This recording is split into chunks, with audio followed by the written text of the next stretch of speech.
এসো কোরআনের আঙিনা, এসো শান্তির মোহনা। আসসালামু আলাইকুম ওয়া রাহমাতুল্লাহ। সম্মানিত দর্শক শ্রোতা ভাই ও বোনেরা, যারা আমরা পবিত্র কোরআনুল কারীম রিডিং পড়তে পারি না, অর্থাৎ একটা লাইন পড়তে আমাদের অনেক কষ্ট হয়ে যায়, মানে আরবি পড়াটা চোখ থাকতেও অন্ধ হয়ে যায়। যে কথা বলে যে চোখ থাকতেও অন্ধ, অর্থাৎ দেখতে পাই কিন্তু আমরা পড়তে পারি না। পবিত্র কোরআনুল কারীম যে ব্যক্তি পড়তে পারে না, তার জন্য তার কষ্টটা সে অনুভব করা ছাড়া আর কাউকে বোঝানো সম্ভব হবে না। এই জন্য আমরা পবিত্র কোরআনুল কারীম কীভাবে করে রিডিং পড়ব, এই ভিডিওটিতে আমরা মাস্কের মাধ্যমে, ভিডিওগুলো যদি পর্বের মাধ্যমে জানতে চান যে একটি পর্ব করেন, তাহলে আমরা অবশ্যই পর্ব আকারে আপনাদেরকে নিয়মিত একটি আমরা উপস্থাপন করে আপনাদেরকে শেখাবার চেষ্টা করবো ইনশাল্লাহ। চলুন আজকের এই ভিডিওটি কেমন লাগে, কেমন পড়েন, এটাই আপনাদের বিষয়। ভিডিওটি অবশ্যই শেষ পর্যন্ত দেখলে অনেকজন মানুষের কাছে পৌঁছে যাবে। أعوذ بالله من الشيطان الرجيم بسم الله الرحمن الرحيم হামজা পেশ উ, উ যখন আমরা বলবো উ, হামজার উপরে পেশ থাকলেই উ, পেশের পরে ওয়াও আছে, ওয়াতে কিছু নাই, এটা বাদ, এভাবেই থাকবে, উচ্চারণ লাগবে না, ওইভাবেই থাকবে। শুধু আমরা বলবো উ, কিছু কিছু অক্ষর থাকবে কোরআন মাজিদে, জবরজের থাকবে না, আমরা উচ্চারণও করব না। অনেকে বলতে পারেন তাহলে অক্ষরটা আসছে কেন? অক্ষরটা এখানে আসছে অর্থের জন্য, কিন্তু উচ্চারণে আমাদের উচ্চারণে আসবে না, কিন্তু শব্দের ক্ষেত্রে লাগবে। কিছু কিছু শব্দ আছে শব্দের অর্থের জন্য লাগে, কিন্তু উচ্চারণের জন্য ব্যবহৃত হয় না। এখানে এটা অর্থের জন্য লাগবে উ। এবার লাম জবর লা, উ লা, হামজাজের ই, হামজাজের ই, কাফ জবর কা, উ লা ই কা, আবার উলাইকা। এখানে লাম অক্ষরটা 4 আলিফ, যে অক্ষরটাতে বাঁকা চিহ্ন থাকবে সে অক্ষরটা 4 আলিফ আমরা টান দেব। উলাইকা, আইন জবর আ, লাম জবর লা, কি হলো আলা। এখানে ইয়া অক্ষর আছে, জবরজের কিছু নেই, এটা এইভাবেই আলা এই শব্দ। উলাইকা, এটা আলা। দুই শব্দ আমরা 2-3 বার পড়ে নেব। উলাইকা আলা, আরেকবার উলাইকা আলা। তারপরে হাফ পেশ হু, দালের উপর কয়টা জবর? 2টা। 2 জবরের পরে ইয়া আছে, কিছু নেই। 2 জবরের পরে একটা তাসদিদ এই জায়গায় দেখা যাচ্ছে, যে তাসদিদ চিহ্ন। যদি 2 জবর পরে তাসদিদওয়ালা অক্ষর পাওয়া যায়, 2 জবরের মধ্যে একটা জবরকে বাদ দিয়ে তাসদিদওয়ালা অক্ষরকে একটা ধরতে হয়। তাহলে দাল জবর দা, দা মিলবে এই মিমের সাথে, দাম, হুদাম, এই দালের সাথে এই মিমের তাসদিদ হয়ে গেল। এবার আসেন মিমের জের, এই মিমের জেরটা আমরা ধরবো। আরেকটা নিয়ম পাওয়া গেছে, নুন সাকিনের পরে যদি তাসদিদের অক্ষর পাওয়া যায়, তখন নুন সাকিনের অক্ষরটা বাদ দিয়ে তাসদিদের অক্ষর ধরতে হয়।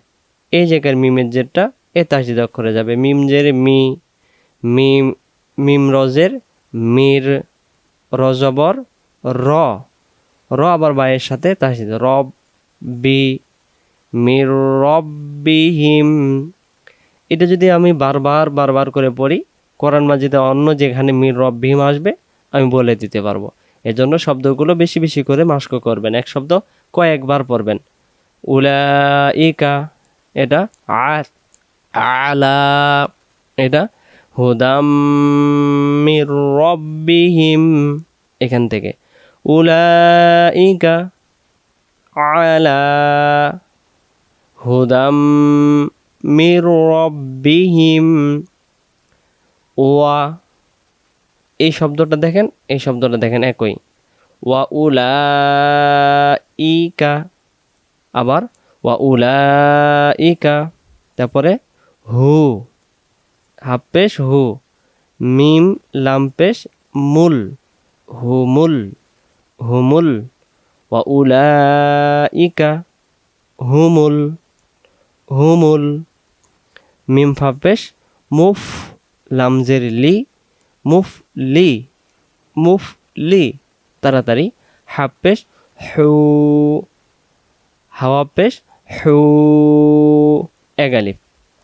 এখন লক্ষ্য করেন এখানে একটা দম ফেলার জায়গা আছে, এখানে আমরা দমটা ছেড়ে দেব। এখানে যেহেতু আমরা দমটা ছেড়ে দেব হু এক আলিফ, আর এখানে ওয়াকফ হয়ে যাওয়ার কারণে জবরটা বাদ যাবে, কিন্তু জবরের নুন অক্ষরে একটা সাকিন হবে। হু মিলবে নুনের সাথে হুন হুমুল মুফলি হুন ওয়া উলাইকা হুমুল মুফলিহুন। এটা কয়েকবার পড়ে নেবেন, দিয়ে প্রথমে থেকে শুরু করে একটি আয়াত বারবার পড়বেন। যখন একটি আয়াত বারবার পড়বেন তখন যেটা পড়তে পারবেন তখন নিচের আয়াতে আবার আসবেন। উলাইকা আলা হুদাম মির রাব্বিহিম ওয়া উলাইকা হুমুল মুফলিহুন। 3 আলিফ হুন। এবার আসেন হামজা জের ই মিলবে নুন, হামজা নুন জের ইন, নুন জবর না, নুন নাম জবর নাল, ইন্নাল লাম জবর লা, ইন্নাল্লা। যদি নুন অক্ষরে কোরআন মাজিদে তাসদিদ পাওয়া যায় গুন্না করতে হয়। গুন্না কি? ইন, এটা গুন্না। আর গুন্না নয় কোনটা? ইন, এটা গুন্না হইল না। ইন্নাল্লা জাল জের জি, জি মিলবে ইয়ার সাথে জি, ইন্নাল্লাযী নুন জবর না, ইন্নাল্লাযীনা। আবার ইন্নাল্লাযীনা, তারপরে কাফ জবর কা, ফা জবর ফা, কাফা, র পেশ রু। রু এবার কার সাথে গেছে? ওয়া এর সাথে। কেন? অ অক্ষরে সাকিন আছে। রু মিলবে ওয়াও এর সাথে, রু এক আলিফ। পেশের বামে ওয়াও সাকিন এক আলিফ টানতে হয়। পেশের বাম পাশে ওয়াও সাকিন থাকলে পেশটাকে এক আলিফ টানতে হবে। কাফারু, ইন্নাল্লাযীনা কাফারু। সিন জবর সা, ওয়াও জবর ওয়া, 4 আলিফ। জবর বামে আলিফ এক আলিফ হয়, এক আলিফের পরে গোল হামজা পাইলে 4 আলিফ হয়।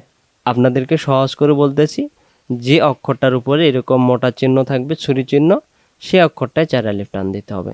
সাওয়া, হামজা দুই পেশ উন, সাওয়া উন এই শব্দ। ইন্নাল্লাযীনা, এটা কাফারু, কাফারু, এটা ইন্নাল্লাযীনা, এটা কাফারু, এটা সা ওয়াউন, আইন জবর আ, লাম জবর লা, লা মিলবে ইয়ার সাথে লাই, হাজের হি, হি মিলবে মিমের সাথে হিম। এবার বানান ছাড়া ভেঙ্গে ভেঙ্গে আ, লাই হিম, আলাইহিম। আবার আলাইহিম, আরেকবার আলাইহিম। এটা এমনভাবে আয়ত্ত করবেন, এটা দেখলেই যেন এরপরে বলতে পারবেন আলাইহিম। এখান থেকে ইন্নাল্লাযীনা কাফারু সাওয়াউন, এটা আলাইহিম। এটা আবার কয়েকবার পড়ে নেবেন, নেওয়ার পরে পরের শব্দ বানান। হামজা জবর আ, হামজা জবর আ, আ মিলবে নুনের সাথে আং, আ আং, দুইটা হামজা আ আং, আ আং, আং হবে নুন সাকিনের বাম পাশে জাল অক্ষর পাওয়া গেলে নুন সাকিনটা ইকফার নিয়মে গোপন করে পড়তে হবে, নাকের গুনগুন আং, আং জারতাহুম, আং জারু।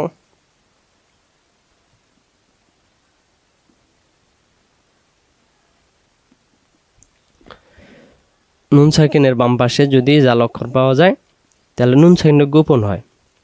গোপন কেমন? অনুষ্কারের মতো, যেমন বাংলাতে সরেয়া অনুষ্কার আং, এরকম নুন সাকিনের পরে 15টা অক্ষর ইকফার।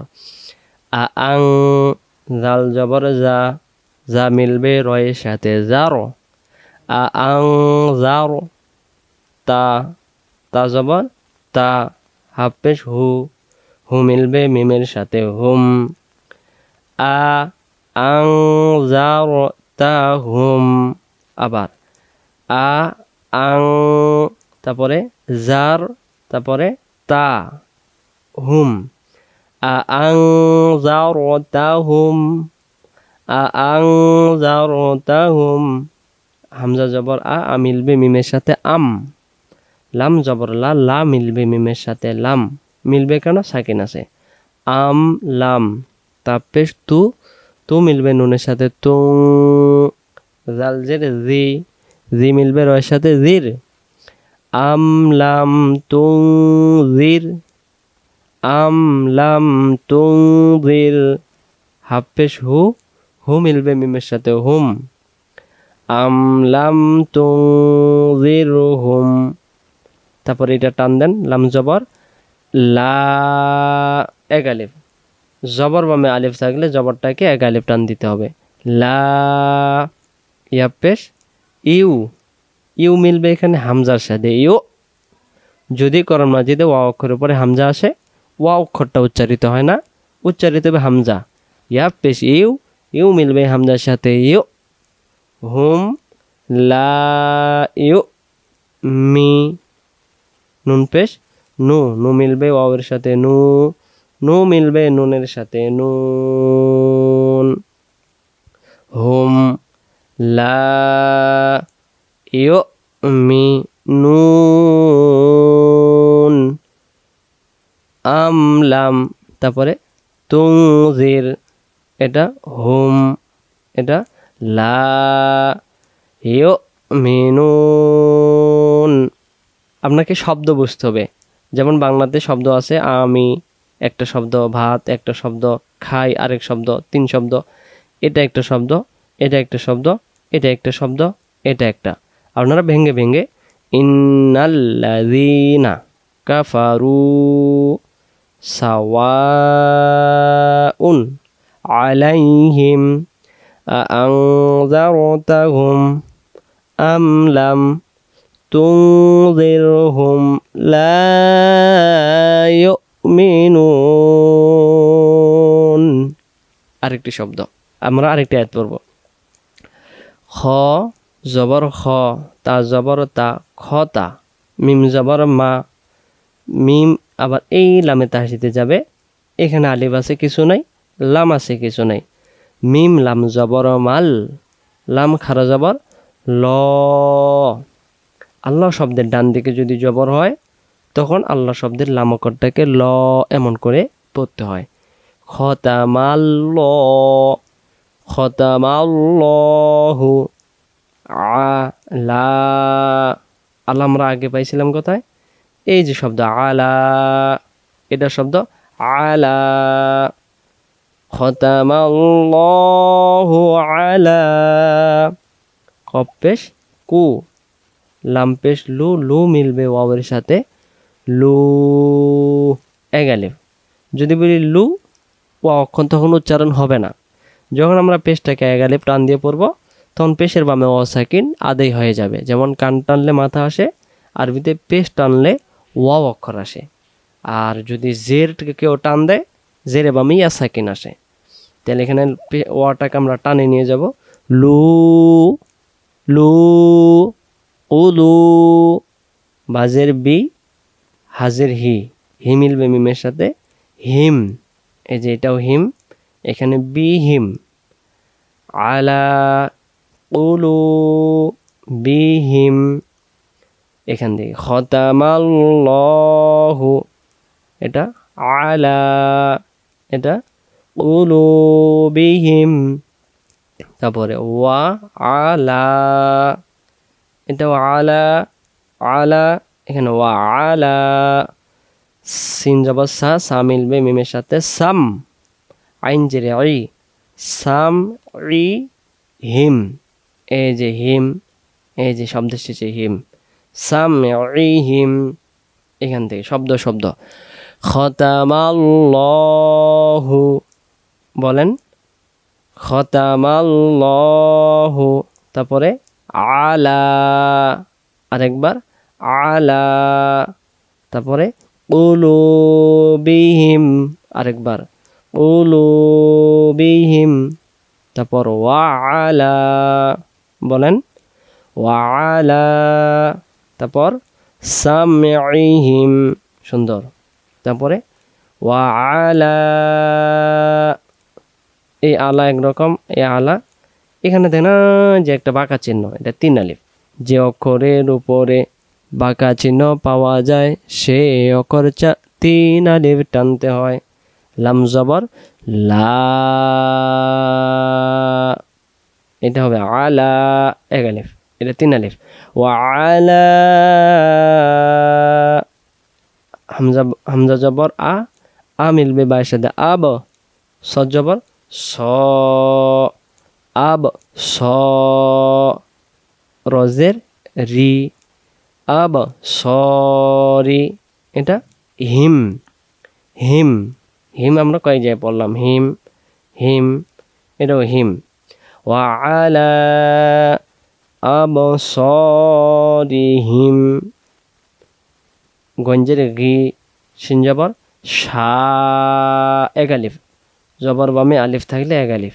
গিশাওয়া, এখানে লক্ষ্য করেন দম ফেলার সময় আমরা এটা দম ফেলার জায়গা, এখানে 2 ভাবে পড়ে অনেকেই, আমরা বুঝি না যে 2 ভাবে কিভাবে হয়। আজকে এই ভিডিওটিতে আমরা দেখাচ্ছি কি ওয়াও জবর ওয়া, এখানে দম ফেলবো, ওয়া মিলবে গোলদাটা তখন হা হয়ে গিয়ে দমটা ছেড়ে দিতে হবে। ওয়াহ, ওয়া জবর ওয়া, ওয়া মিলবে হাইয়ের সাথে ওয়াহ, আছে তা, কিন্তু দম ফেলার কারণে গোলতাটাকে দম ফেলার সময় পাওয়া গেলে মনে মনে হা ধরতে হয়, এবং ওটাতে জবর জের পেশ 2 জবর 2 জের যা কিছু থাকবে না কেন সেগুলোকে বাদ দিয়ে পড়তে হবে।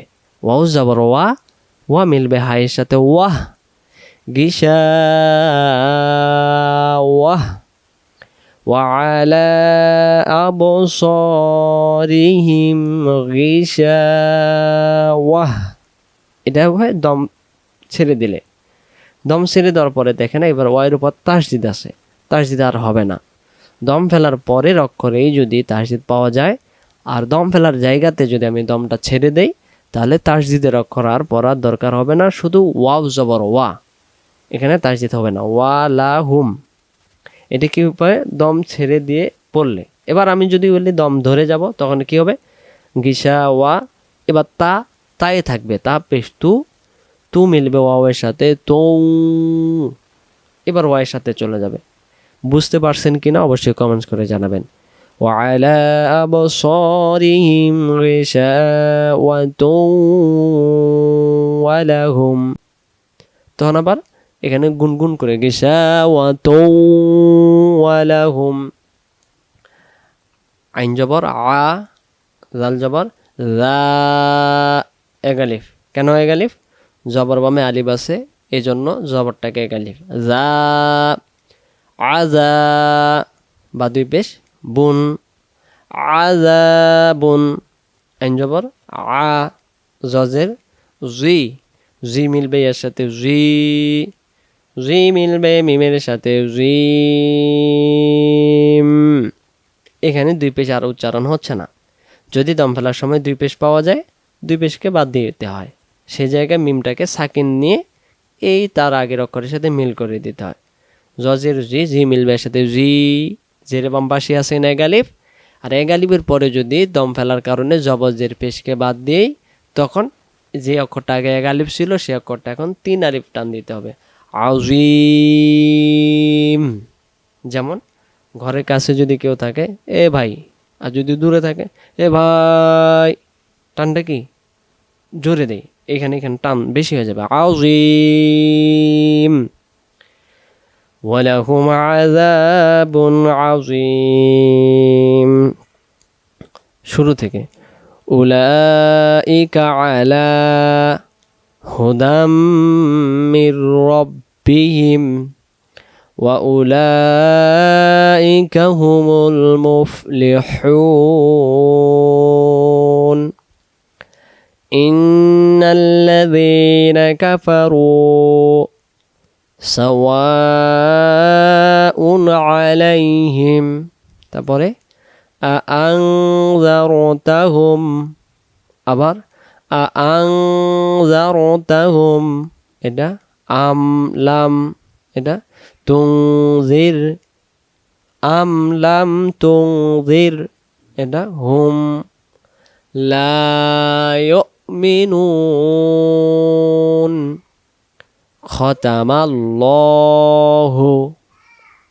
খতামাল্লাহু তারপরে আলা তারপরে কুলুবিহিম এটা ওয়া আলা সামইহিম এটা ওয়া আলা আবসারিহিম এটা গিশাওয়া এটা দম ফেলে পড়লেন দম ধরে যান গিশাওয়াতুন ওয়া লাহুম আযাবুন আযীম সাদাকাল্লাহুল আযীম। তো ভিডিওটি যদি ভালো লাগে থাকে অবশ্যই আমাদেরকে জানাবেন, তাহলে আমরা আপনাদেরকে পর্ব আকারে রিডিং পড়া পর্ব নামে আমরা আপনাদেরকে শেখানোর জন্য চেষ্টা করব। আসসালামু আলাইকুম ওয়া রাহমাতুল্লাহ।